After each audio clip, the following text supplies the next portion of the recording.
नमस्कार मित्रों, आज આપણે શિક્ષણના સમાજશાસ્ત્રીય આધારો અંતર્ગત સમાજશાસ્ત્ર, અર્થ, સંકલ્પના અને સ્વરૂપ વિશે ચર્ચા કરીશું।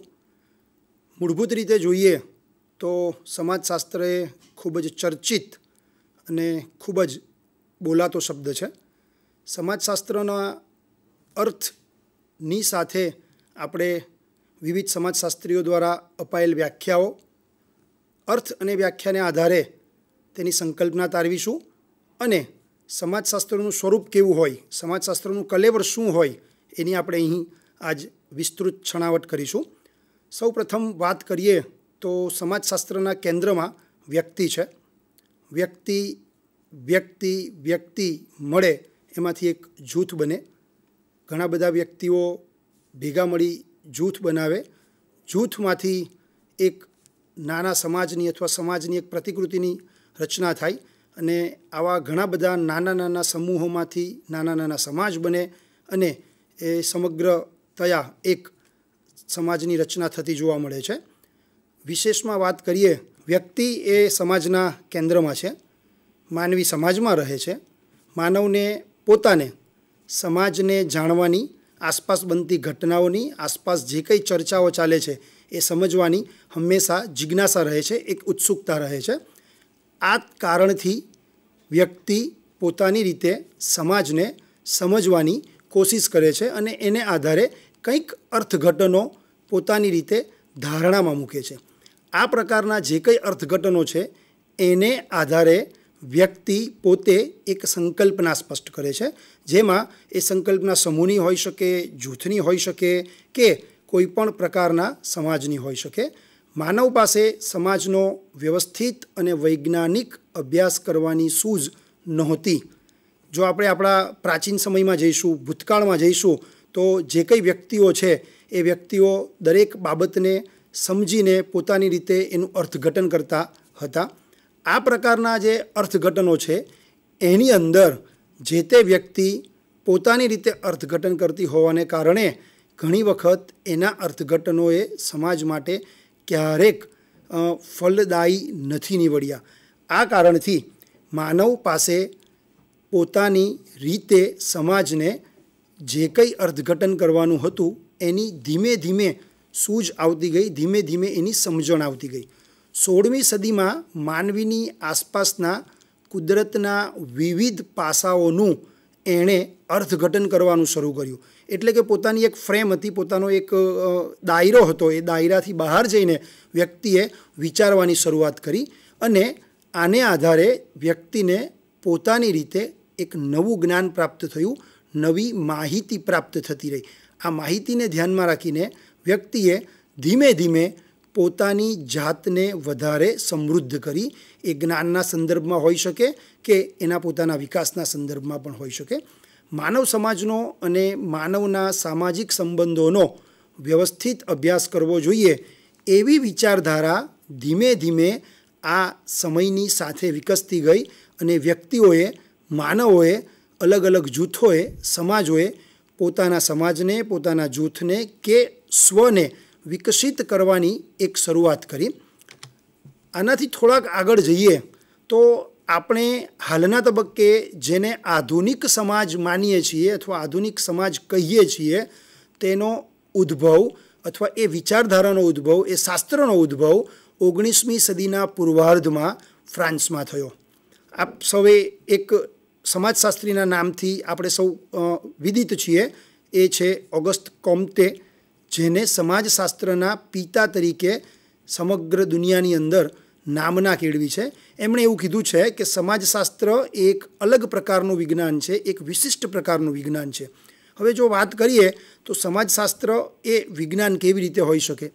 સૌપ્રથમ સમાજને સમજવા માટે નવા વૈજ્ઞાનિક દૃષ્ટિકોણની અનિવાર્યતા ઊભી થઈ। ઓગસ્ટ કોમ્ટે પોતે પોતાની થિયરી દ્વારા, પોતાના પુસ્તક દ્વારા, એમના દ્વારા લિખિત એક પુસ્તક પોઝિટિવ ફિલોસોફીમાં સૌ પ્રથમ વખત ઈસવીસન 1832માં સમાજશાસ્ત્ર શબ્દ પ્રયોગ કર્યો। આ કદાચ એવી ક્ષણ હતી, એવો સમય હતો કે જ્યારે એમણે પ્રથમ વખત સમાજશાસ્ત્ર એવા શબ્દને જાહેરમાં અથવા સમાજ સમક્ષ મૂક્યો, ત્યારથી સમાજશાસ્ત્રની વૈજ્ઞાનિક પદ્ધતિથી અભ્યાસ કરવાની શરૂઆત થઈ. લોકો સમાજશાસ્ત્રને એક વ્યવસ્થિત રીતે રચાયેલું, ઘડાયેલું વિજ્ઞાન સમજતા થયા. જેમ જેમ જેમ સમાજશાસ્ત્રનો વિકાસ થતો ગયો, લોકોએ આસપાસના સમાજને, લોકોએ આસપાસની ઘટનાઓને વૈજ્ઞાનિક ઢબે વિચારવાનું શરૂ કર્યું, ત્યારથી સમાજશાસ્ત્ર એક વિજ્ઞાન તરીકે પ્રસ્થાપિત થવાની શરૂઆત થઈ, જેમાં સંપૂર્ણ માનવ જીવન અને તેને લગતી વિશિષ્ટ ક્રિયાઓનો અભ્યાસ કરવાની શરૂઆત થઈ. આ પુસ્તકમાં એમણે જણાવ્યું છે, માનવીને સમાજમાં વ્યવસ્થાની ચોકસાઈપૂર્વક સમજ મેળવવા માટે પ્રત્યક્ષ નિરીક્ષણ, વિવિધ પ્રકારના પ્રયોગો અને તુલનાત્મક પદ્ધતિથી અભ્યાસ કરવાની જરૂરિયાત ઊભી થઈ. જ્યાં પ્રયોગની વાત આવતી હોય, જ્યાં નિરીક્ષણની વાત આવતી હોય, જ્યાં અવલોકનની વાત આવતી હોય અને આ બધી બાબતોને વ્યક્તિગત રીતે પોતે તુલના કરવાની વાત આવતી હોય, ત્યાં વિજ્ઞાન અવશ્ય હોય. વિજ્ઞાન વગર આ સંભવ હોઈ શકે નહીં. આ કારણથી સમાજશાસ્ત્રમાં પણ ધીમે ધીમે ધીમે વિજ્ઞાનનો પ્રવેશ થયો. ખરેખર સમાજશાસ્ત્ર એક વિધિવત રીતે પ્રસ્થાપિત થયેલું વિજ્ઞાન છે, પણ એનો પૂર્વાર્ધમાં કોઈ સંદર્ભ પ્રાપ્ય નહોતો અને વ્યક્તિઓ પોતાની રીતે દરેક સમાજશાસ્ત્રીય ઘટનાઓનું, પ્રસંગોનું વર્ણન કરતા હતા, અર્થઘટન કરતા હતા અને એના કારણે કદાચ ક્યાંક એ અર્થઘટનો ક્યાંક વેગ થતા હતા, એ અર્થઘટનો ક્યાંક સંબંધિત નહોતા. આ કારણથી વિવિધ અવલોકનોને ધ્યાનમાં રાખીને, વિવિધ પ્રયોગોને ધ્યાનમાં રાખીને સમાજશાસ્ત્રનો વિધિવત રીતે વૈજ્ઞાનિક પદ્ધતિથી અભ્યાસ કરવાની શરૂઆત થઈ. આગળ જોઈશું. આપ સૌ એક મહાન તત્વજ્ઞાની એરિસ્ટોટલથી વિદિત છો. એમનું નામ આપણે છાસવરે ક્યાંક ને ક્યાંક સાંભળતા હોઈએ છીએ. એમણે એવું જણાવ્યું કે માનવી એ સામાજિક પ્રાણી છે. ધોરણ 6, 7, 8માં ક્યાંક નાગરિક શાસ્ત્રમાં, ક્યાંક ઇતિહાસમાં અથવા સમાજ વિદ્યાના અભ્યાસમાં આપણે આ વિધાન વારંવાર સાંભળતા આવ્યા છીએ. તો માનવી સામાજિક પ્રાણી કેવી રીતે? વ્યક્તિ માનવ સમાજમાં રહે છે. માનવ સમાજમાં રહેતો હોવાથી સમાજમાં પોતાનું સ્થાન અને પોતાનું મહત્ત્વ કેટલું છે એ સમજવાનો તે વારંવાર પ્રયત્ન કરે છે.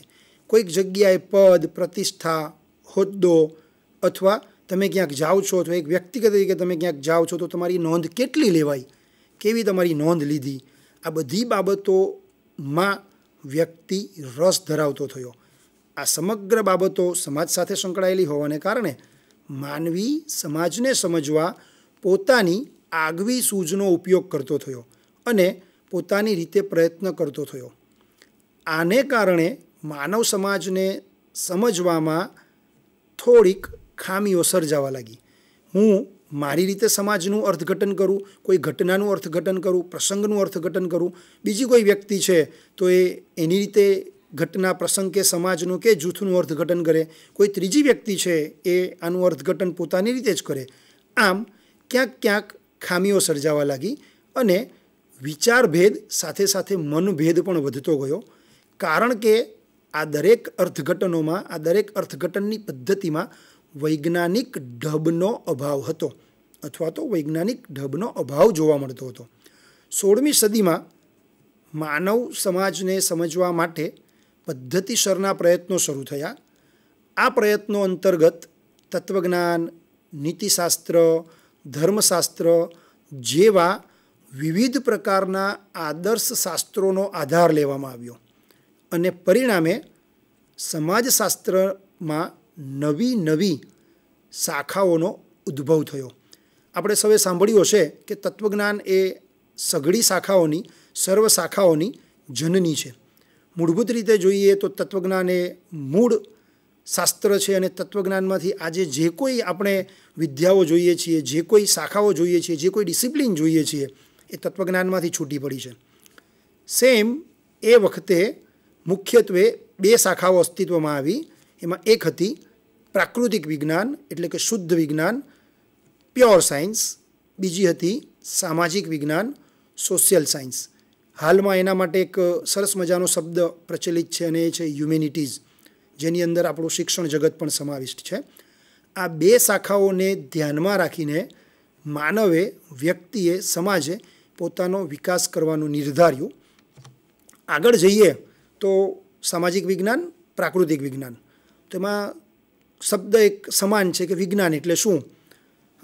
આપણા પ્રાથમિક શાળામાં સામાન્ય રીતે ભણાવવામાં આવે છે અથવા આપણે ભણીને આવ્યા કે વી વત્તા જ્ઞાન, વિશિષ્ટ જ્ઞાન. હું અહીંયા થોડુંક ઉમેરવાનો પ્રયત્ન કરીશ, કારણ કે આ જમાનો એ માહિતીનો જમાનો છે. ફક્ત ને ફક્ત જ્ઞાન અથવા તો માહિતીથી આપણે આગળ ધપી શકતા નથી, પરંતુ વી એટલે વિશિષ્ટ જ્ઞાન. પણ આ વિશિષ્ટ જ્ઞાન જો સમજણ સાથેનું હોય, જો કોઈક પ્રકારના ગ્રહણ સાથેનું હોય તો અને માત્ર તો એ વિજ્ઞાન અથવા તો વિશિષ્ટ જ્ઞાન બને છે. એટલે કે વિજ્ઞાન એ વ્યવસ્થિત રીતે થયેલો જ્ઞાન સંચય છે. આવું સૌ પ્રથમ ગુડ અને હટ્ટ નામના સમાજશાસ્ત્રીઓએ પ્રતિપાદિત કર્યું. એટલે કે વ્યવસ્થિત રીતે એટલે શું? પદ્ધતિસર હોય, ક્રમિક હોય, તાર્કિક હોય, નિયમિત હોય. આ દરેક પ્રકારની શોધોમાં, દરેક પ્રકારના વિજ્ઞાનમાં જે કંઈ પ્રાપ્ય થયું, જે કંઈ સિદ્ધાંતો તારવવામાં આવ્યા, જે કંઈ નવીન નવનીત મળ્યું, આ દરેક બાબતનો સંચય, આ દરેક બાબતનો સંગ્રહ છે એ વિજ્ઞાનમાં થયેલો જોવા મળે છે. આ સમજણ ગુડ અને હટ્ટ દ્વારા આપવામાં આવી. બીજું છે મેકાઈવર અને પેજ નામના સમાજશાસ્ત્રીઓએ વિજ્ઞાનને જ્ઞાન મેળવવાની એક ચોક્કસ, એક વિશિષ્ટ અને એક દ્રઢ પદ્ધતિ દર્શાવી. તેમના મતે વિજ્ઞાન એ એક ચોક્કસ પ્રકારની, ચોક્કસ તબક્કાઓને અનુસરતી, ચોક્કસ ક્રમિકતાને અનુસરતી તાર્કિક પદ્ધતિ છે.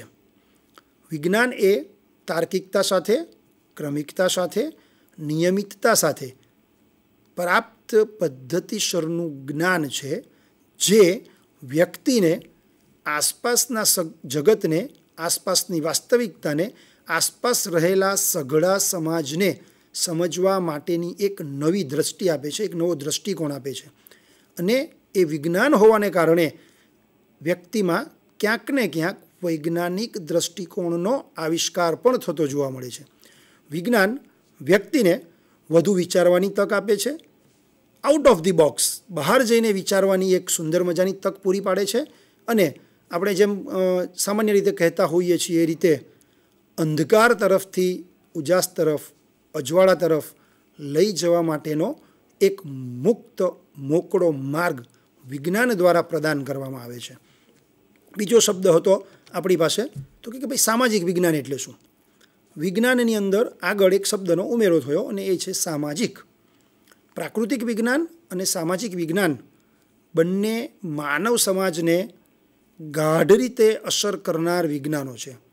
પ્રાકૃતિક વિજ્ઞાનની વાત કરીએ તો પ્રાકૃતિક વિજ્ઞાન એ જે નવી નવી શોધો થઈ, નવા નવા આવિષ્કારો આપણી સમક્ષ આવતા ગયા, એને વ્યવહારમાં ઉપયોગમાં લેવા માટેની સાનુકૂળતા કરી આપે છે. જ્યારે સામાજિક વિજ્ઞાન એ સમાજ સાથે સંકળાયેલો શબ્દ છે, જેમાં સામાજિક, સમાજ ઇટસેલ્ફ ઇઝ ધેર. આથી સમાજના અભ્યાસ માટે સામાજિક વિજ્ઞાન ખૂબ જરૂરી છે. એના કરતાં પણ થોડુંક આગળ અનિવાર્ય બની જાય છે. આ સામાજિક વિજ્ઞાનોમાં વૈજ્ઞાનિક પદ્ધતિઓનો સમાવેશ થયેલો હોય છે, જેના દ્વારા માનવ, વ્યક્તિ, તેના સંબંધો અને તેમાં રહેલા અનેક પ્રકારના સહસંબંધોનો અભ્યાસ કરે છે, અનેક પ્રકારના સહસંબંધોને પ્રદર્શિત કરે છે, અનેક પ્રકારના સહસંબંધો એકબીજા સાથે ક્યાંક ને ક્યાંક જોડવાનો પ્રયત્ન કરે છે. આમ સામાજિક વિજ્ઞાનમાં અનેક શાસ્ત્રોનો સમાવેશ થયો છે. સામાન્ય રીતે જોઈએ તો આ માનવ સમાજ સાથે પ્રત્યક્ષ કે પરોક્ષ રીતે સંકળાયેલા હોય તેવા ઘણા બધા શાસ્ત્રો, ઘણા બધા વિષયો, દાખલા તરીકે માનવશાસ્ત્ર હોય, હ્યુમેનિટીઝ, અર્થશાસ્ત્ર હોય, રાજ્યશાસ્ત્ર હોય, મનોવિજ્ઞાન હોય, ઇતિહાસ હોય, શિક્ષણ હોય, ભૂગોળ હોય, તેમજ આ સઘળું ભેગું કરીએ તો બનતું એક સમાજશાસ્ત્ર હોય, એ સર્વનો આમાં સમાવેશ કરવામાં આવે છે. આ બધા સામાજિક વિજ્ઞાન પોતાના વિષય વસ્તુ મુજબ સામાજિક ઘટનાઓનો અભ્યાસ કરી નવા નવા વિશિષ્ટ સિદ્ધાંતો આપે છે. આ સિદ્ધાંતો વ્યવહારલક્ષી દ્રષ્ટિ પૂરી પાડે છે.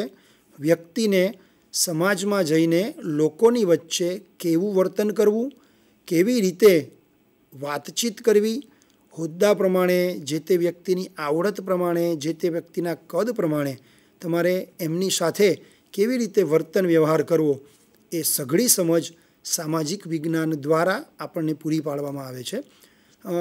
પૂર્વે આપણે ત્યાં ધોરણ 8, 9 અને 10ની અંદર નાગરિક શાસ્ત્ર કરીને એક વિષય સામાજિક વિજ્ઞાનના અથવા તો સમાજ વિદ્યાના વિષય અંતર્ગત ઇતિહાસ, નાગરિક શાસ્ત્ર, અર્થશાસ્ત્ર કદાચ ધોરણ 9માં આવતું હતું અને ભૂગોળ, આવા 4 પેટા વિષયો સાથે સમાજ વિદ્યા એટલે કે હાલનું સામાજિક વિજ્ઞાન ભણાવવામાં આવતું હતું. જેમ જેમ જેમ સમય થતો ગયો એમ એના નામકરણમાં પણ ફેરફાર આવ્યો અને આજની તારીખે આપણે આ બાબતને સામાજિક વિજ્ઞાન વિષય તરીકે સમાવિષ્ટ કર્યો છે અથવા તો હમણાં આપણે એને શીખીએ છીએ, બાળકોને શીખવીએ છીએ. સમાજશાસ્ત્રના અર્થની વાત કરીએ. સમાજશાસ્ત્ર એ સમાજનું વિજ્ઞાન છે. આપણે આગળ જોઈ ગયા. એ કેમ સમાજનું વિજ્ઞાન છે? તો કે ભાઈ વ્યક્તિ એના કેન્દ્રમાં છે. વ્યક્તિ ક્યાં રહે છે? સમાજમાં રહે છે. આ સમાજ મળીને એક સઘળો મોટું વિશ્વ બનાવે છે. આથી સમાજશાસ્ત્રનો અર્થ જાણવો જ રહ્યો. એનું મુખ્ય ધ્યેય સમાજનો વૈજ્ઞાનિક ઢબે અભ્યાસ કરવાનું છે. સમાજશાસ્ત્ર અસ્તિત્વમાં આવ્યું એનું મુખ્ય ધ્યેય, એનું મુખ્ય લક્ષ્ય એક જ છે કે જે તે વ્યક્તિ છે એની વિચારવાની, એની વર્તવાની, એની સમાજમાં પ્રદર્શિત થવાની જે રીત છે એમાં ક્યાંક બદલાવ આવે, એ ક્યાંક થોડી અજુગતી હોય તો એ વ્યવસ્થિત થાય. અને આના માટે શું જરૂરી છે? તો કે વૈજ્ઞાનિક પદ્ધતિથી સમાજશાસ્ત્રનો એટલે કે વ્યક્તિનો અભ્યાસ કરવો ખૂબ આવશ્યક છે. સમાજશાસ્ત્ર સંદર્ભે જે કંઈ રજૂઆતો, જે કંઈ પ્રાથમિક સમજ હતી એ ઓગસ્ટ કોમ્ટે દ્વારા આપવામાં આવી. આ જ કારણથી એમને સમાજશાસ્ત્રના પિતા તરીકે નામના મળી છે. મૂળભૂત રીતે પ્રાચીન સમયમાં સમાજશાસ્ત્ર માટે 2 શબ્દો પ્રચલિત હતા. એક હતો સોશિયોલોજી અને બીજો હતો સોશિયોલોગી. ક્યાંક ઉચ્ચારણમાં આપણને આમાં થોડીક ભિન્નતા દેખાય, પણ આ 2 મૂળ શબ્દો જે છે એક લેટિન ભાષામાંથી અને એક ગ્રીક ભાષામાંથી ઉતરી આવેલા શબ્દો છે અને આપણે એનું ભાષાંતર સમાજશાસ્ત્ર કરીને એનો સ્વીકાર કર્યો છે. એના શાબ્દિક અર્થ સંદર્ભે જોઈએ તો આ બંને શબ્દો સોશિયોલોજી કે સોશિયોલોગી એ 2 શબ્દોના બનેલા છે. લેટિન ભાષામાં એનું સંધિ વિચ્છેદ સોશિયસ એટલે કે કમ્પેનિયન. કમ્પેનિયન એટલે તમારો સાથી, તમારી સાથે કોઈક વ્યક્તિ હોય તેવું, તમારી જોડે હોય તેવું, એટલે કે 1 સોશિયસ, બીજું ઓલોજી અથવા લોજી. લોજી એટલે કે શાસ્ત્ર. તો લેટિન ભાષામાં સમાજશાસ્ત્રનો અર્થ થાય છે તમારી સાથે હોય તેવું એક શાસ્ત્ર. ટૂંકમાં કહેવું હોય તો સાથી શાસ્ત્ર.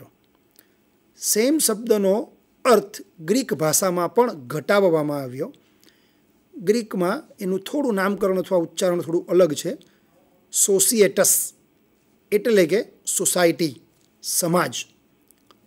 લોગોસ એટલે કે જ્ઞાન.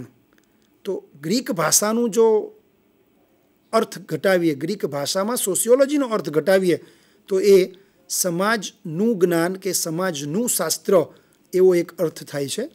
લેટિન ભાષા કરતાં ગ્રીક ભાષા દ્વારા અપાયેલ જે અર્થ છે થોડો વ્યાપક છે, કારણ કે એમાં વ્યક્તિ અથવા તો કોઈ 2 કે 3 વ્યક્તિ સિવાય સંપૂર્ણ સમગ્ર સમાજની વાત કરવામાં આવી છે. આથી ગ્રીક ભાષાનો શબ્દ જે છે એને આપણે પ્રવર્તમાન સમયમાં વધુ સ્વીકાર્યો છે એવું કહી શકાય. થોડાક આગળ જઈએ. અહીં વિવિધ સમાજશાસ્ત્રીઓ દ્વારા આપવામાં આવેલ 4 ભિન્ન ભિન્ન વ્યાખ્યાઓને સમાવિષ્ટ કરવામાં આવી છે. એમાં સૌ પ્રથમ વ્યાખ્યા જે છે એ સમાજશાસ્ત્રના પિતા એટલે કે ઓગસ્ટ કોમ્ટે દ્વારા અપાયેલ વ્યાખ્યા છે. એમણે સમાજને સામાજિક સ્થિતિ અને સામાજિક ગતિનું વિજ્ઞાન એવું દર્શાવ્યું છે. સમાજશાસ્ત્ર એટલે શું? ઓગસ્ટ કોમ્ટેના મત મુજબ એ એક સામાજિક સ્થિતિ અને સામાજિક ગતિનું વિજ્ઞાન છે. હવે જો આને થોડાક વિસ્તૃત રીતે સમજીએ આ વ્યાખ્યાને, તો કોઈ એક ગરીબ વ્યક્તિ છે, કોઈ એક નિમ્ન સ્તરની વ્યક્તિ છે, જેનું જીવન ધોરણ કદાચ બીજા મિત્રોની સરખામણીમાં, બીજા લોકોની સરખામણીમાં થોડુંક નિમ્ન છે, તો એ થઈ એની સામાજિક સ્થિતિ. સિમિલરલી બીજા એવા લોકો છે કે જેમનું જીવન ધોરણ એમના કરતાં થોડું ચડિયાતું છે, એ મધ્યમ વર્ગીય લોકો થયા. અને ત્રીજું તો કે એ એમના કરતાં થોડુંક વધારે હોય. આપણા ત્યાં જે કંઈ સ્તર વ્યવસ્થા છે એના સંદર્ભમાં તો કે સામાજિક સ્થિતિ અને સામાજિક ગતિ. હવે વ્યક્તિ કોઈ એક સમાજમાંથી આવે છે, સરસ મજાની મહેનત દ્વારા એને એક સફળતા મળે છે અને પોતે કોઈ એક સારી જગ્યાએ નોકરી મેળવે છે. સમગ્ર સમાજ 8-10 વ્યક્તિના કુટુંબમાંથી એ વ્યક્તિ નોકરીએ લાગે છે.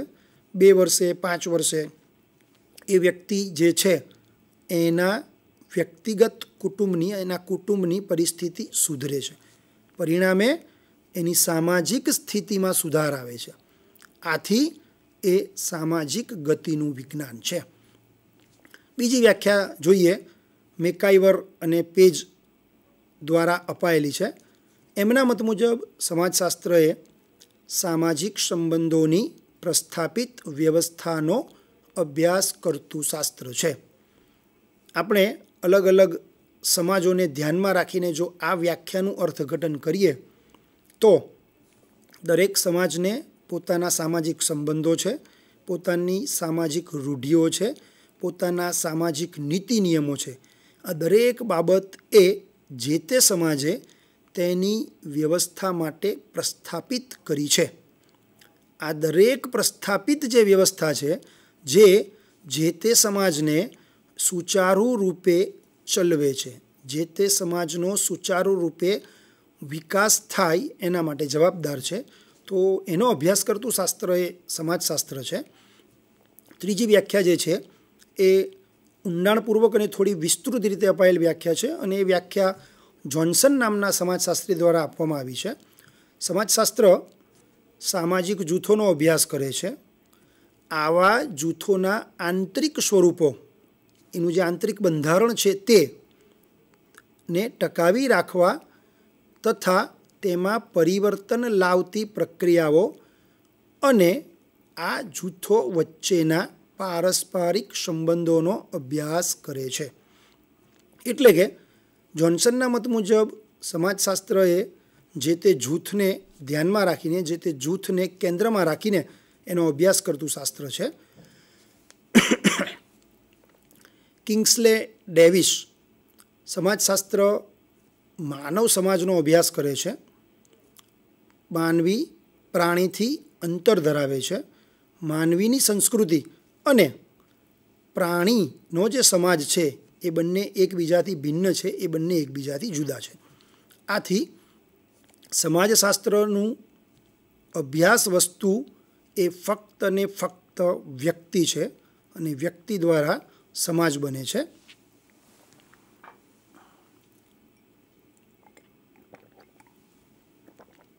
કિંગ્સલે ડેવિસના મત મુજબ સમાજશાસ્ત્ર એ બીજું કંઈ નથી પણ માનવ સમૂહનો બનેલું એક જૂથ છે, જે કોઈ એક સ્તરથી વિસ્તૃત કદ સુધી વિસ્તૃત હોઈ શકે અને જેમાં એ પ્રાણીઓથી ચોક્કસ રૂપે રૂઢિઓમાં, ટેવોમાં, એના વર્તનમાં એ ભિન્ન છે. આગળ જોઈએ સમાજશાસ્ત્રની સંકલ્પના. ઉપરોક્ત અર્થ અને ઉપરોક્ત વ્યાખ્યાઓને ધ્યાનમાં રાખીને અહીં સમાજશાસ્ત્રની સંકલ્પના વિધાન રૂપે તારવવાનો એક પ્રયત્ન કરવામાં આવ્યો છે. સમાજશાસ્ત્ર એ સમાજનું વિજ્ઞાન છે. સમાજને કોઈ પણ રીતે તમે દર્શાવો, કોઈ પણ રીતે પ્રદર્શિત કરો, એના માટેની પદ્ધતિએ વિશિષ્ટ હોય, એના માટેની પદ્ધતિએ ચોક્કસ હોય, તો એ સમાજનું વિજ્ઞાન છે. ફરીથી તાર્કિક છે, ક્રમિક છે, પારસ્પરિક સંબંધોનો અભ્યાસ કરતું શાસ્ત્ર છે. એટલે કે વ્યક્તિ વ્યક્તિ વચ્ચેના, જૂથો જૂથો વચ્ચેના, વિવિધ સમાજો વચ્ચેના સંબંધોનો અભ્યાસ કરતું શાસ્ત્ર એ સમાજશાસ્ત્ર છે. સામાજિક જીવનનું શાસ્ત્ર છે. વ્યક્તિએ જીવન જીવવાની રીત, જીવન જીવવાની પદ્ધતિ બદલાતી હોય છે. આથી આ એક સામાજિક જીવનનું શાસ્ત્ર છે. કોઈ એક વ્યક્તિ, કોઈ એક જૂથ સમાજમાં કેવી રીતે જીવે છે, એની લઢણ શું છે, એની જે કંઈ પદ્ધતિઓ છે જીવવાની, એના જે કંઈ તહેવારો છે, એ સઘળું શું છે, એ સામાજિક જીવનનું શાસ્ત્ર દર્શાવે છે. ત્યારબાદ વાત કરીએ તો પ્રસ્થાપિત વ્યવસ્થાનો અભ્યાસ કરતું શાસ્ત્ર છે. આગળ જણાવ્યા પ્રમાણે જેવી રીતે જે તે સમાજ દ્વારા જે તે રૂઢિઓ વિકસાવવામાં આવી છે, જે તે રૂઢિઓનો અમલ કરવામાં આવે છે, એને એક નિયમ તરીકે વિકસાવવામાં આવ્યું છે, એ દરેકનું વ્યવસ્થિત રીતે અભ્યાસ કરતું શાસ્ત્ર એટલે સમાજશાસ્ત્ર છે. ફરીથી વ્યક્તિ અહીં કેન્દ્રમાં છે. વ્યક્તિ દ્વારા સમાજ બને છે અને આપણે સમાજશાસ્ત્ર અંતર્ગત આ સમાજનો અભ્યાસ કરવાનો થાય છે. આથી વ્યક્તિને કેન્દ્રબિંદુ રાખીને અભ્યાસ હાથ ધરતું શાસ્ત્ર એ સમાજશાસ્ત્ર છે. Last but not the least, સામાજિક જૂથો અને સામાજિક પ્રણાલીઓનો અભ્યાસ કરતું શાસ્ત્ર છે. આપણે ઘણા બધા દેશોના, ઘણા બધા જૂથોના, ઘણી બધી જ્ઞાતિઓના સંદર્ભને ધ્યાનમાં રાખીને અહીં આ બાબતને સમજવાનો પ્રયત્ન કરીએ. કોઈ એક જૂથ છે, એણે એના ત્યાં કોઈક એક નવો વિચાર અમલમાં મૂક્યો, ખૂબ સારો રહ્યો, ખૂબ સફળતા મળી, ને આ વસ્તુને અથવા આ જે પ્રણાલી છે એ પ્રણાલી નવી પ્રસ્થાપિત કરવામાં આવી, જૂની પ્રણાલીને તોડીને. તો એના માટે એની શું સંભાવનાઓ હોઈ શકે, શું સારા પરિણામો હોઈ શકે, એ દર્શાવતું અથવા તો એનો અભ્યાસ કરતું શાસ્ત્ર એ શું છે તો બીજું કંઈ નહીં પણ એ એક સામાજિક પ્રણાલીઓનો અભ્યાસ કરતું શાસ્ત્ર છે. હું અહીંયા એક ઉદાહરણ આપીશ. કોઈ એક સમાજ દ્વારા સારા નરસા પ્રસંગે બેસણાની જે વ્યવસ્થા રાખવામાં આવે છે એ જે તે સમાજના અથવા એ જ સમાજના લોકોની સગવડતાને ધ્યાનમાં રાખીને બેસણું હોય તો એનો સમય રાત્રિનો જ રાખવો. 5 થી 7 મિનિટ કે 10 મિનિટથી વધુ ત્યાં બેસવું નહીં.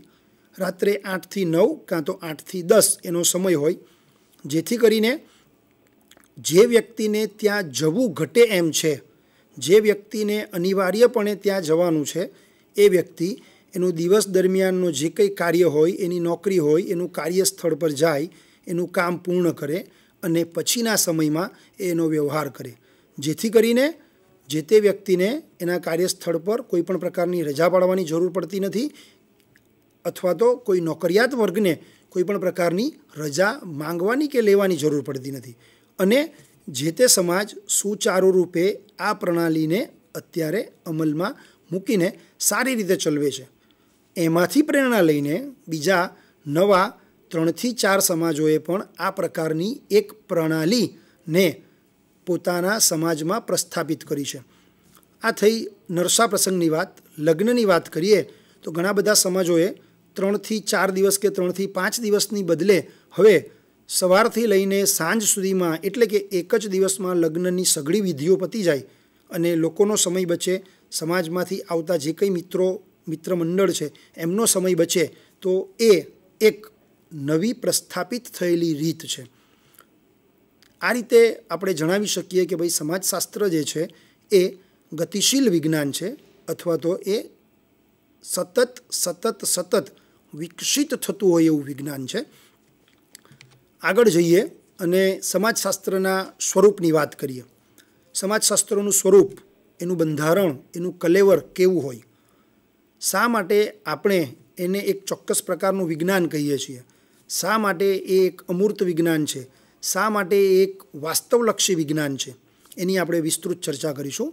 સૌપ્રથમ સમાજશાસ્ત્ર એક સામાજિક વિજ્ઞાન છે. આપણે આગળ ચર્ચા કરી એમ અહીંયા એક અન્ય ઉદાહરણ દ્વારા એની ચર્ચા કરીશું. સૌપ્રથમ સમાજની વ્યક્તિઓની આંતરક્રિયાઓ, આંતર સંબંધો, સમાજ રચના અને જે તે સમાજના કાર્યનો અભ્યાસ અહીં હાથ ધરવામાં આવે છે. મેં હમણાં એક ઉદાહરણ આપ્યું એ પ્રમાણે જે તે સમાજમાંથી આપણે પ્રેરણા મેળવી અને એ સમાજની જે નવી રીત, નવો ચીલો હતો એને આપણે આપણા સમાજમાં પ્રસ્થાપિત કરવાનો પ્રયત્ન કર્યો. સમાજમાં રહેલ દરેક કુટુંબે, દરેક જૂથે, દરેક વ્યક્તિએ એ ચીલો સહર્ષ સ્વીકાર્યો અને એને આધારે એની જે આંતરક્રિયાઓ હતી, એના જે આંતર સંબંધો હતા, એ સમાજની સમાજ રચનાને પોતાના સમાજમાં સમાવી અને એમાં ચેન્જ કરવાનો એક પ્રયત્ન કર્યો. તો આ છે એક સામાજિક વિજ્ઞાન. કારણ તો કે એ લોજિકલ છે, એ સરસ મજાનું તાર્કિક છે, એટલા માટે અન્ય સમાજ દ્વારા એને સ્વીકારવામાં આવે છે. તે વૈજ્ઞાનિક પદ્ધતિઓ દ્વારા સામાજિક ઘટનાઓનો અભ્યાસ કરી તેનું વિશ્લેષણ કરે છે. તે પ્રસંગોનું, તે ઘટનાનું, તે બનાવનું વિશ્લેષણ કરે છે. વિશ્લેષણમાંથી જે કંઈ ફલશ્રુતિ મળે, જે કંઈ પરિણામો મળે, જે કંઈ તારણો મળે, એને ફરીથી એ જ સમાજમાં અથવા આપણા જ સમાજમાં કેવી રીતે અમલમાં મૂકી શકાય એના માટેની પણ એક આધારશિલા પૂરી પાડે છે. અહીં સામાજિક વિજ્ઞાન એટલે કે સમાજશાસ્ત્ર એ પ્રાકૃતિક વિજ્ઞાનથી થોડુંક ભિન્ન છે. કારણ પ્રાકૃતિક વિજ્ઞાન સમાજશાસ્ત્રની જેમ વસ્તુલક્ષી નથી. પ્રાકૃતિક વિજ્ઞાન એ સંપૂર્ણતઃ વસ્તુલક્ષી છે. ચોક્કસ પ્રકારની એક લઢણમાં, એક ફ્રેમમાં એ બંધાયેલું છે. જ્યારે સમાજશાસ્ત્રમાં એવું નથી. સમાજશાસ્ત્ર એ પોતાની રીતે સમય અનુસાર ગતિશીલ હોય, બદલાતું જતું હોય, પરિવર્તનશીલ હોય એવું એક વિજ્ઞાન છે. પરંતુ સમયની સાથે સાથે પ્રાકૃતિક વિજ્ઞાનની જેમ સામાજિક વિજ્ઞાનમાં પણ હવે ધીમે ધીમે ફેરફારો થતા હોય એવું લાગી રહ્યું છે. બંને વિજ્ઞાનો વિષય વસ્તુની દ્રષ્ટિએ એકબીજાથી જુદા પડે છે. એ આપણે ઉપર જોયું. બીજું સમાજશાસ્ત્રનું સ્વરૂપ છે તો એ કહી શકાય સમાજશાસ્ત્ર એ નિરપેક્ષ એટલે કે હકીકતલક્ષી વિજ્ઞાન છે, જેમાં દરેક સ્વાનુભવની અથવા તો દ્રશ્યમાન હોય તેવી બાબતોનો જ સમાવેશ કરવામાં આવે છે. કેવી રીતે? સમાજશાસ્ત્ર સમાજ કેવો છે તેનો જ અભ્યાસ કરે છે, પરંતુ સમાજનું આદર્શ સ્વરૂપ કેવું હોવું જોઈએ એનો અભ્યાસ સમાજશાસ્ત્ર અંતર્ગત હાથ ધરવામાં આવતો નથી. એ સંદર્ભે સમાજશાસ્ત્ર એ મૌન ધારણ કરે છે. એટલું જ નહીં, પરંતુ તે સમાજના મૂલ્યોની બાબતોમાં પણ કોઈ પણ પ્રકારની છેડખાની કરતું નથી. એટલે કે એ મૂલ્યોના સંદર્ભમાં ચૂપ રહે છે. કારણ શું? તો સમાજશાસ્ત્ર સમાજ શું છે, સમાજ કેવો છે તેની હકીકતો રજૂ કરે છે. પરંતુ હવે પછી શું હોવું જોઈએ, સમાજ કેવો હોવો જોઈએ, સમાજમાં કેવી રીતે બધું સેટઅપ હોવું જોઈએ, એની વ્યવસ્થા હોવી જોઈએ, એની ચર્ચા અહીંયા કરવામાં આવતી નથી. એટલે કે સમાજશાસ્ત્ર એ વર્તમાન પરિસ્થિતિની જ સંકલ્પના સાથે ચાલતું શાસ્ત્ર છે. એ ભવિષ્યલક્ષી બાબતોમાં ક્યારેય પડતું નથી. સમાજશાસ્ત્ર સમાજમાં બનતી ઘટનાઓ કઈ છે, કેવા સ્વરૂપે છે તેની રજૂઆત કરે છે. આથી તેને હકીકતલક્ષી એટલે કે નિરપેક્ષ વિજ્ઞાન તરીકે પણ ઓળખવામાં આવે છે. સમાજશાસ્ત્ર હંમેશા મૂલ્યલક્ષી બાબતોથી દૂર રહે છે. ઘણી વખત આપણે કહેતા હોઈએ છીએ કે ભાઈ સામાજિક મૂલ્યો આવા હોવા જોઈએ, બરાબર, પણ એ સામાજિક મૂલ્યો એ સમાજશાસ્ત્ર અંતર્ગત ક્યાંય સમાવિષ્ટ નથી. કારણ શું? તો કે સમાજશાસ્ત્ર એ આદર્શની ક્યારેય પરવા કરતું નથી. શું હશે એ આપણે હમણાં વિચારવાનું નથી. અહીં બે ઉદાહરણો મૂકવામાં આવ્યા છે. એક છે કન્યા કેળવણી અને બીજું છે બાળ લગ્ન. આજની તારીખે પણ આપણે એવું કહીએ છીએ, સ્ત્રી શિક્ષણ પર ભાર આપીએ છીએ, કન્યાઓને ભણાવવી જોઈએ, પણ હજી પણ ગુજરાતના ગામડાઓમાં કે ક્યાંક અંતરિયાળ વિસ્તારોમાં સમાજમાં, કુટુંબમાં એક એવી માન્યતા પ્રચલિત છે, એક એવી રૂઢિ, કદાચ એવું કહી શકાય કે એક એવી નિમ્ન પ્રકારની વિચારધારા પ્રચલિત છે કે જેઓ કન્યા કેળવણીને અવગણે છે અથવા તો એમની દીકરીઓને આગળ ભણવા માટે ક્યાંક અવરોધરૂપ સાબિત થાય છે. બીજું ઉદાહરણ છે બાળ લગ્ન. ઘણા બધા કાયદાઓ સાથે આપણે અહીં એક વાત મૂકી શકીએ કે ભાઈ બાળ લગ્ન એ નિષેધ છે, પરંતુ ભારતના અમુક વિસ્તારોમાં અમુક જગ્યાએ આજની તારીખે પણ જન્મેલા બાળકોને કે ઘોડિયામાં સૂતેલા રહેલા બાળકોને પેટે ચાંદલા કરીને પણ એમના બાળ લગ્ન કરવામાં આવે છે. કહેવાનો અર્થ એટલો છે, સમાજશાસ્ત્રના સંદર્ભમાં એ નિરપેક્ષ અથવા હકીકતલક્ષી બાબતોની ચર્ચા કરે છે, શું છે એનો અભ્યાસ કરે છે અને એને સમાજ સમક્ષ મૂકવાનો પ્રયત્ન સમાજશાસ્ત્ર કરે છે. તેથી તે હકીકતલક્ષી વિજ્ઞાન છે. ત્રીજું છે, સમાજશાસ્ત્ર એક વિશુદ્ધ વિજ્ઞાન છે. વિશુદ્ધ એટલે કેવું? જેમાં વૈજ્ઞાનિક ઢબે અભ્યાસ થતો હોય, ક્રમિક રીતે અભ્યાસ થતો હોય અને અંતે ચોક્કસ સિદ્ધાંતો તારવવામાં આવતા હોય એવું એક વિજ્ઞાન એ સમાજશાસ્ત્ર છે. સમાજશાસ્ત્ર તેની વૈજ્ઞાનિક પદ્ધતિઓ દ્વારા સમાજનો આંતરક્રિયાત્મક અભ્યાસ કરે છે. અલગ અલગ વ્યક્તિઓની, અલગ અલગ જૂથની જે કંઈ આંતરક્રિયાઓ છે, જે કંઈ એમના સહસંબંધો છે, આંતર સંબંધો છે, એનો અભ્યાસ કરે છે. સમાજશાસ્ત્રના જ્ઞાનનો વ્યવહારમાં ઉપયોગ થતો નથી. આ એક વાત અહીંયા નોટ કરવા જેવી છે.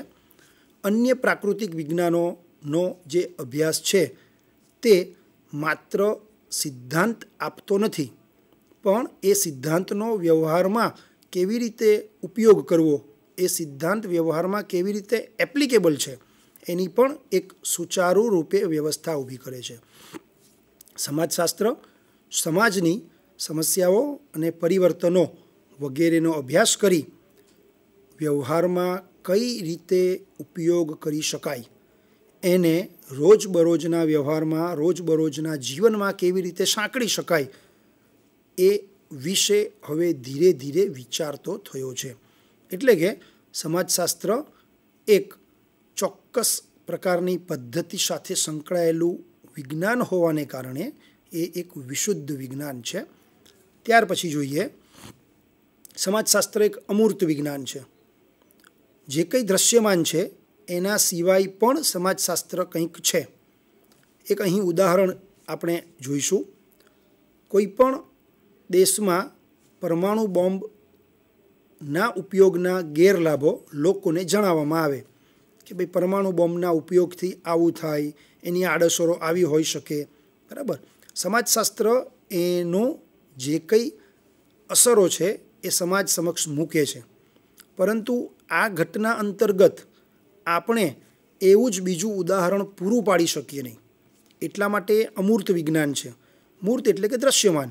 આપણે એવી જ ઘટના ફરીથી ખડી કરી શકતા નથી, ફરીથી પ્રદર્શિત કરી શકતા નથી. એટલા માટે ભૂતકાળમાં બની ગયેલી ઘટના અંતર્ગત એની અસરો, એની આડઅસરો, કંઈક એવી ઘટના હોય તો એના સારા પરિણામો પણ આપણે અહીં મૂકી શકીએ છીએ. એટલા માટે સમાજશાસ્ત્ર એ અમૂર્ત વિજ્ઞાન છે. સામાજિક વિજ્ઞાનોમાં સમાજશાસ્ત્ર સામાજિક ઘટનાઓને અમૂર્ત સ્વરૂપે સમજાવે છે, જેમાં માનવ સમાજની રચના, સામાજિક સંબંધો, સામાજિક આંતરક્રિયા વગેરે જેવી અમૂર્ત બાબતોનો સમાવેશ અહીં થયેલો જોવા મળે છે. તેમ છતાં સમાજશાસ્ત્ર કેટલીક મૂર્ત બાબતો માનવીય સમાજ ઉપર કેવી અસરો ઊભી કરે છે, કેટલી અસર ઊભી કરે છે, એ અસરના કારણે ફાયદા થયા કે ગેરફાયદા થયા એની પણ સમજણ પૂરી પાડવાનો પ્રયત્ન સમાજશાસ્ત્ર દ્વારા કરવામાં આવે છે. ફરીથી આ દરેક બાબતો છે એ વિચાર પ્રક્રિયામાં સમાવિષ્ટ છે, સમજાવી શકાય તેવી બાબતો છે. ક્યાંક એને આપણે મૂર્ત સ્વરૂપે કદાચ ના પણ દર્શાવી શકીએ. તેથી જ સમાજશાસ્ત્ર એ અમૂર્ત વિજ્ઞાન છે. આગળ જઈએ. સમાજશાસ્ત્ર એક સામાન્ય વિજ્ઞાન છે. મનમાં એક પ્રશ્ન થાય કે વિશુદ્ધ વિજ્ઞાન આવ્યું, હકીકતલક્ષી વિજ્ઞાન આવ્યું, નિરપેક્ષ વિજ્ઞાન આવ્યું, તો ફરીથી એક સામાન્ય વિજ્ઞાન કેવી રીતે? એવી રીતે સમાજશાસ્ત્ર સમાજમાં બનતા જે કંઈ ત્રિવિધ પ્રસંગો છે અને ઘટનાઓ છે એને મૂર્ત સ્વરૂપે જુએ છે. જે દ્રશ્યમાન છે એને સાક્ષી ભાવે જોવાનું કામ કોણ કરે છે? સમાજશાસ્ત્ર કરે છે. આ સમાજશાસ્ત્ર માનવ સમાજના સામાન્ય નિયમોનો અભ્યાસ કરે છે. એક સાદું ઉદાહરણ એવું આપી શકાય, માધ્યમિક શાળાના અભ્યાસક્રમમાં દરેક પાઠ્યપુસ્તકના અંતે વિવિધ ટ્રાફિકના નિયમોના જે કંઈ વિધાનો હોય, જે કંઈ એના ચિત્રો હોય એ મૂકવામાં આવ્યા. કારણ શું? હેતુ શું? એનો મૂળભૂત હેતુ એ છે કે વિદ્યાર્થીઓને ટ્રાફિકના નિયમોથી માહિતગાર કરવામાં આવે. આ નિયમોનો અભ્યાસ એ સમાજશાસ્ત્ર હેઠળ કરવામાં આવે છે. સમાજશાસ્ત્રએ અભ્યાસમાં જોયું કે લોકો આ પ્રકારની ભૂલો વારંવાર પોતાના વર્તનમાં કરે છે અને પરિણામ સ્વરૂપે એક એવો વિચાર રજૂ કરવામાં આવ્યો, વિચાર વહેતો કરવામાં આવ્યો કે જો બાળકોને પ્રાથમિક શાળા કક્ષાએ આ પ્રકારનું જ્ઞાન આપવામાં આવે તો આ જે જ્ઞાન છે એનો ઉપયોગ એ એના ભવિષ્યમાં કરશે અને કદાચ ટ્રાફિકના નિયમોનું ઉલ્લંઘન ઓછામાં ઓછું કરશે અથવા તો નહીં કરે અથવા તો નહીવત કરશે. તો એ એક સામાન્ય વિજ્ઞાનના સંદર્ભમાં માનવીની જે કંઈ સામાજિક ક્રિયાઓ છે એની આંતરક્રિયાઓ છે, જૂથો અને ઘટનાઓમાં સામાન્ય કે સામાજિક પરિબળો કયા કયા છે તેને તપાસે છે, તેની ચર્ચા કરે છે, તેને સમાજ સમક્ષ મૂકવાનો એક નમ્ર પ્રયાસ કરે છે. અન્ય વિજ્ઞાનોની માફક સમાજની વ્યક્તિગત કે વિશેષ ઘટનાઓનું વર્ણન કે અભ્યાસ કરતું નથી, પરંતુ એ સમાજ સાથે સંકળાયેલી દરેક બાબતને વ્યક્તિને કેન્દ્રમાં રાખીને અભ્યાસ કરવાનો પ્રયત્ન કરે છે. ઉદાહરણ દ્વારા સમજીએ તો સમાજમાં ઘણા બધા બનાવો રોજબરોજ બનતા હોય છે. તે બધા બનાવોમાં સામાન્ય પરિબળો કયા છે તેની તપાસ સમાજશાસ્ત્ર કરે છે, જેનો અભ્યાસ સમાજશાસ્ત્ર દ્વારા કર્યા પછી એને જે તે ક્ષેત્રમાં અમલમાં પણ મૂકવામાં આવે છે. ઔદ્યોગિક સમાજશાસ્ત્ર એ એક એનું ઉત્કૃષ્ટ ઉદાહરણ છે. દાખલા તરીકે ઔદ્યોગિક સંબંધો, સંચાલન સંદર્ભિત જે કંઈ બાબતો હોય ઉદ્યોગોમાં તે, ઉત્પાદન સંબંધિત બાબતો હોય, મજૂરો સંબંધિત બાબતો હોય, દાખલા તરીકે હડતાલ અથવા તો કોઈક માંગણીના સંદર્ભમાં એમના દ્વારા તાળાબંધી કરવામાં આવે, યુનિયનના જે કંઈ કાર્યો છે એ દરેક બાબત સીધી રીતે ઔદ્યોગિક સમાજશાસ્ત્ર સાથે સંકળાયેલી છે. તો આ એક સામાન્ય પ્રકારનું વિજ્ઞાન છે જેમાં ઘણી બધી એવી સામાન્ય બાબતો છે કે જે એક કરતાં અનેક રીતે જે તે ક્ષેત્રને લાગુ પડે છે. આથી જ સમાજશાસ્ત્ર એ એક સામાન્ય વિજ્ઞાન છે. થોડાક આગળ જઈએ. સમાજશાસ્ત્ર એક સંચયાત્મક વિજ્ઞાન છે. આગળ આપણે એક વ્યાખ્યામાં જોયું, સમાજશાસ્ત્ર સમાજનો વૈજ્ઞાનિક ઢબે અભ્યાસ કરે છે અને પોતાના જ્ઞાનમાં એટલે કે સમાજશાસ્ત્રના વ્યાપમાં ઉત્તરોત્તર વધારો કરતું રહે છે. સમાજશાસ્ત્ર આવા અભ્યાસો કરી વિવિધ સિદ્ધાંતો આપે છે અને તે સિદ્ધાંતો સમયે સંજોગે બદલાય છે. સમય સાથે, પરિસ્થિતિ સાથે, આસપાસના વાતાવરણ સાથે એમાં ફેરફાર આવવાની સંભાવનાઓ પૂર્ણતઃ રહેલી છે અને એ ફેરફારોને ધ્યાનમાં રાખીને સમયે સમયે એમાં નવા સિદ્ધાંતો જોવા મળે છે અને ક્યારેક તે સિદ્ધાંતોને બદલે કદાચ તદ્દન નવા બદલાયેલા સિદ્ધાંતો પણ તમને પ્રાપ્ત થઈ શકે. આ કારણથી સમાજશાસ્ત્ર એક સંચયાત્મક વિજ્ઞાન છે, કારણ કે એના પેટાળમાં, સમાજશાસ્ત્રના ગર્ભમાં ઘણી બધી બાબતો એવી છે કે જે ક્યાંક ને ક્યાંક પ્રવર્તમાન અથવા તો ભવિષ્યના ફેરફારને એક પ્રેરક બળ પૂરું પાડે છે. આજે સમાજ પરિવર્તન પામતો જાય છે ત્યારે જૂના ખ્યાલો બદલાયા છે. જૂના ખ્યાલો, જૂના સિદ્ધાંતોમાં ખામીઓ દેખાય છે તો ક્યારેક એમાં અંશતઃ ફેરફાર કરવામાં આવે છે, ક્યારેક એમાં મોટા પાયે પણ બદલાવ કરીને એને સમાજમાં ફરીથી મૂકવામાં આવે છે. તો આવા નવા જે કંઈ સિદ્ધાંતો, જે કંઈ ખ્યાલો છે એની સંરચના પણ સમાજશાસ્ત્ર દ્વારા જ કરવામાં આવે છે. સમાજશાસ્ત્રની અભ્યાસ કરવાની જે વર્ષો જૂની પદ્ધતિઓ છે એ આજે પણ યથાવત છે. જ્યાં જ્યાં જરૂર લાગે છે ત્યાં ત્યાં આ પદ્ધતિઓમાં સમય પ્રમાણે, પરિસ્થિતિ પ્રમાણે બદલાવ કરવામાં આવે છે. અને આ બદલાવ જે છે એ વૈજ્ઞાનિક દૃષ્ટિકોણને આધારભૂત ગણીને, વૈજ્ઞાનિક દૃષ્ટિકોણને ધ્યાનમાં રાખીને કરવામાં આવે છે, જેથી ભવિષ્યમાં આ દરેક બાબત જે છે એ સમાજશાસ્ત્રમાં ક્ષેત્રીય કાર્યમાં વધારો કરે, ક્ષેત્રીય કાર્યને વધારે વિસ્તૃત કરે અને સમાજ સમક્ષ કંઈક નવું મૂકી શકાય.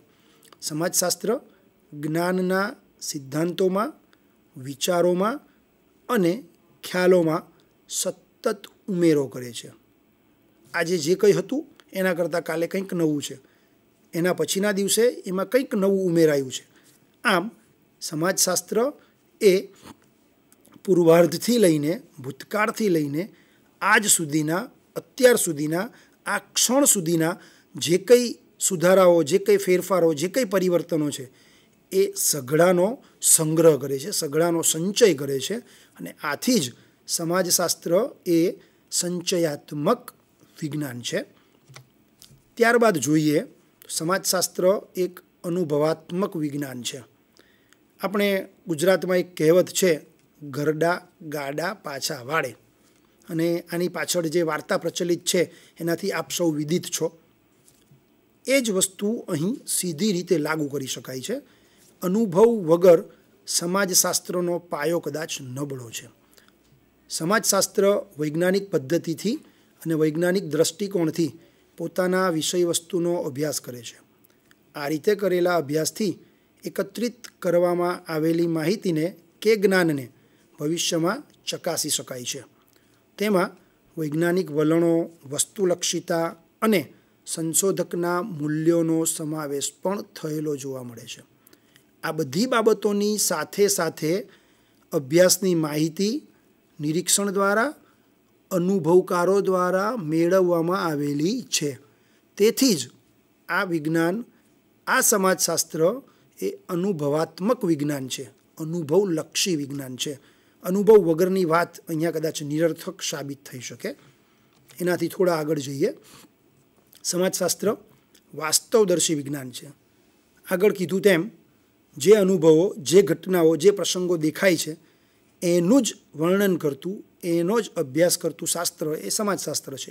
આથી સમાજશાસ્ત્ર સમાજના તથ્યોને બુદ્ધિ કે તર્ક દ્વારા તપાસે છે.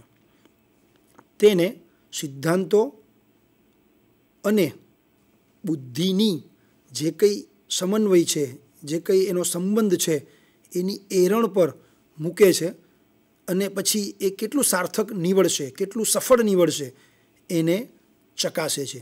કોઈ પણ ઘટનાનો કાર્યકારણ સંબંધ જે છે એ તપાસીને ભવિષ્યની પરિસ્થિતિ કેવી હશે તેનો એક તાગ મેળવવાનો પ્રયત્ન, તેને દર્શાવવાનો એક પ્રયત્ન સમાજશાસ્ત્રની અંદર કરવામાં આવે છે. એટલા માટે એ વાસ્તવદર્શી વિજ્ઞાન છે. સમાજશાસ્ત્રમાં એક વિજ્ઞાન તરીકેની દરેક આવશ્યકતાઓ જોવા મળે છે. દરેક આવશ્યકતાઓની સાથે સાથે ભવિષ્યની આગાહી કરવાની એક સચોટ જે થિયરી છે, જે સિદ્ધાંત છે એ પણ અહીં જોવા મળે છે. પરિણામે સમાજશાસ્ત્રને સામાજિક વિજ્ઞાનનો દરજ્જો પ્રાપ્ત થયો છે. આ જે કંઈ 8 મુદ્દાઓની આપણે ચર્ચા કરી એ સમગ્ર 8 મુદ્દાઓ જે છે એ સમાજશાસ્ત્રને વ્યવસ્થિત રીતે અથવા એના કલેવરને પ્રદર્શિત કરવાની જે વાત છે તે અહીં રજૂ કરવામાં આવી. સમાજશાસ્ત્ર એ હાલના તબક્કે છેલ્લા 15થી 20 વર્ષોથી અસ્તિત્વમાં આવેલું એક નવા પ્રકારનું વિજ્ઞાન છે, જે જીવંત પાત્રો સાથે, વ્યક્તિઓ સાથે, સમાજ સાથે સીધી રીતે સંકળાયેલું છે.